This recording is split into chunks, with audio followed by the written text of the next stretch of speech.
नीले ड्रम वाली मुस्कान से भी बड़ा कांड। संभल की हैवानियत से कांप जाएगी रूह। 2 बॉयफ्रेंड के साथ पति को मारकर काटा। सबूत मिटाने के लिए लाश के किए टुकड़े। खुद थाने में लिखवाई गुमशुदगी की रिपोर्ट। हाथ में बने टैटू ने खोल दिए हत्या के राज। पुलिस वाले जिसकी लाश के टुकड़े नाली से निकाल कर ले जा रहे हैं, ये राहुल नाम का शख्स था जो कभी हंसते खेलते परिवार का हिस्सा था। घर में पत्नी, 2 बच्चे थे, लेकिन उसे क्या पता था कि पत्नी रूबी का किसी से चक्कर चल रहा है।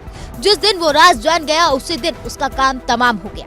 राहुल को पत्नी ने बॉयफ्रेंड के साथ मिलकर लोहे की रॉड और जूते में कील ठोकने वाले हथौड़े से सिर पर ताबड़तोड़ मारा। जब राहुल जमीन पर गिरा तो दोनों ने मिलकर उसका सिर बुरी तरह कूच दिया, फिर ग्राइंडर से लाश के टुकड़े कर डाले।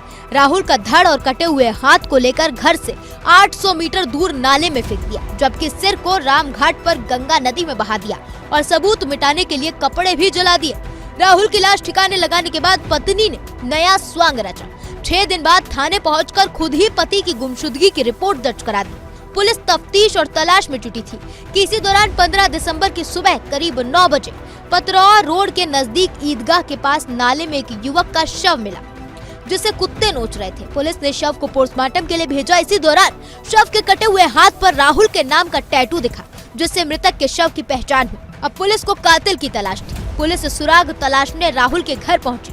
जब छानबीन की तो लोहे की रॉड, तख्त और हीटर पर खून के सूखे धब्बे मिले। पुलिस का शक राहुल की पत्नी रूबी पर गहराने लगा। पुलिस का शक तब और पुख्ता हो गया जब पड़ोसियों के जरिए महिला के अफेयर की जानकारी मिली। पुलिस ने सख्ती से पूछताछ की तो रूबी टूट गई और उसने गौरव के साथ अफेयर की बात कबूल दी। फिर उसने वारदात वाली रात का सारा सच उगल दिया। जनपद संभल के थाना चंदौसी क्षेत्र में आज से करीबन 1 महीना पहले 18/11 तारीख को 18 नवंबर को रूबी नाम की एक महिला ने गुमशुदगी दर्ज कराई थी और उस महिला के द्वारा बताया गया कि उसके पति है वो कहीं गायब हो गए हैं। उसके कुछ दिन बाद में यहाँ एक नाले में एक डेड बॉडी मिली, जिसमें उसके पाँव नहीं थे, हाथ नहीं थे, सिर नहीं था। इस तरह की अधकटी जो डेड बॉडी है उसको पुलिस ने शव को कब्जे में लिया, उसका पोस्टमार्टम कराया, उसका डीएनए भी प्रिजर्व कराया उसका, और फॉरेंसिकली उस बॉडी को पूरा एग्जामिन किया गया था। उस बॉडी पे राहुल नाम लिखा था। पुलिस के द्वारा बाद में आसपास के जनपद के विभिन्न थानों में राहुल नाम की जितने भी मिसिंग्स थी उन सबको स्टडी करवाया तो पता चला कि ये राहुल, इसका मोबाइल भी उसी दिन से बंद था। और गहनता से जांच करने पे पता चला कि राहुल की पत्नी जो रूबी है उसी ने ही राहुल की हत्या की थी। उसने अपने बॉयफ्रेंड जिसका नाम गौरव है उसके साथ मिलके, जिनको उसने मृतक ने रंगे हाथों पकड़ लिया था अवैध संबंध बनाते हुए, उसके बाद में इन लोगों ने उसको अपने रास्ते से हटाने की ठानी थी।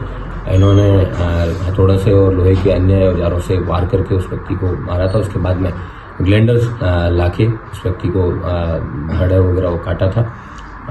एक पार्ट को है उन्होंने नाले में फेंक दिया था और बाकी को उन्होंने राजघाट में जाके वहाँ पे प्रवाहित कर दिया था। इस प्रकार इन दोनों व्यक्तियों को, जिनके नाम गौरव और रूबी, इन दोनों को गिरफ्तार करके आज जेल भेजा जा रहा है। इनके पास से जिस ग्राइंडर का यूज करके उन्होंने कटर से काटा था वो भी बरामद हुआ है और जिन हथौड़ों और इन चीज़ों से उन्होंने उसके सिर पे वार किए थे वो भी पुलिस को बरामद हुए हैं। और पन्नी वगैरह जो इन्होंने चंदौसी की विभिन्न दुकानों से खरीदी थी, उन सभी जगहों से सारे सबूत हैं वो पुख्ता करने के बाद में पुलिस के द्वारा ये आज कार्रवाई अमल में लाई जा रही है। उसके अलावा जो मृतक था उसकी भी डेड बॉडी के डीएनए भी लिए गए हैं ताकि इनके बच्चों से उस डीएनए को मैच करवा के प्रभावी पैरवी करके इसको सजा दिलाने का प्रयास की। अगर आप ये वीडियो YouTube पर देख रहे हैं तो हमारे चैनल को सब्सक्राइब करें और बेल आइकन को दबाना ना भूलें। अगर आप Facebook पर ये वीडियो देख रहे हैं तो हमारे पेज को लाइक करें।